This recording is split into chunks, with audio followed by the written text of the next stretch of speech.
നമുക്കറിയാം നമ്മുടെ ശ്വാസകോശത്തിലൂടെ വായു വളരെ സ്വതന്ത്രമായി പോകണം.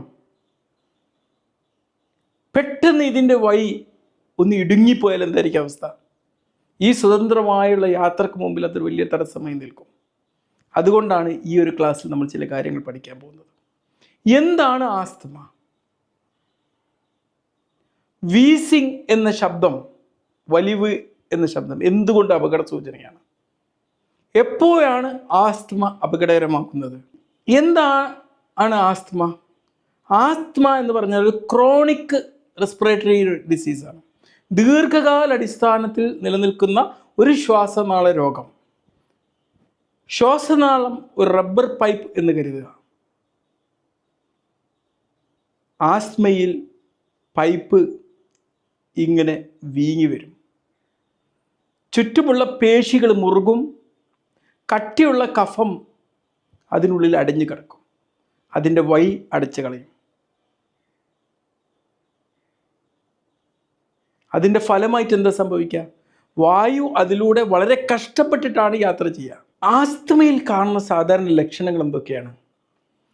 വീസിങ്, നല്ല ശബ്ദത്തോടു കൂടിയുള്ള ശ്വാസം വിടൽ, നെഞ്ച് മുറുകുന്നൊരു സാഹചര്യം, ശ്വാസം മുട്ടൽ, രാത്രി കാലങ്ങളിലെ ചുമ.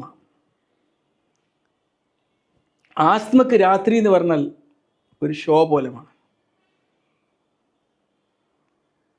പകൽ ശാന്തമാണ്, രാത്രി ഒരു അടിയന്തരാവസ്ഥ പോലെയാണ്. ആസ്തമ എന്ന് പറഞ്ഞാൽ നമുക്കറിയാം, അത് ഉണ്ടാവണമെങ്കിൽ ചില ട്രിഗറുകൾ ഉണ്ടാവണം. ഒരു ഫയർ അലാറം പോലെയാണത്. ചെറിയ കാര്യമാണ്, പക്ഷേ ആ ചെറിയ കാര്യത്തിനുള്ള പ്രതികരണം വളരെ ശക്തമാണ്. ചിലപ്പോൾ ജസ്റ്റ് ഒരു പൊടി ശ്വസിച്ചിട്ടേ ഉണ്ടാവുള്ളൂ, അപ്പോഴേക്ക് ശ്വാസം മുട്ടൽ കൊണ്ട് തുടങ്ങിയിട്ടുണ്ടാവും. സാധാരണക്കാരന് ആസ്തമയുടെ ട്രിഗറുകൾ എന്തൊക്കെയാണ്?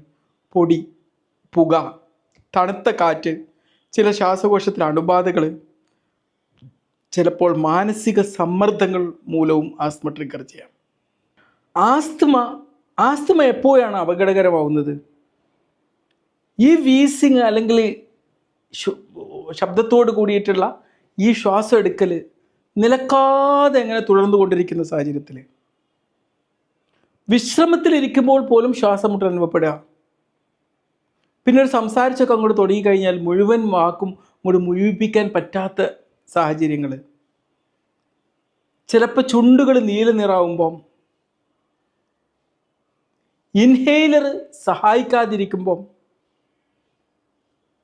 തുടങ്ങിയ സാഹചര്യത്തിലൊക്കെ ഇത് അപകടകരമായ ഒരു സൂചനയാണ് നൽകുന്നത്. ആസ്തമയെ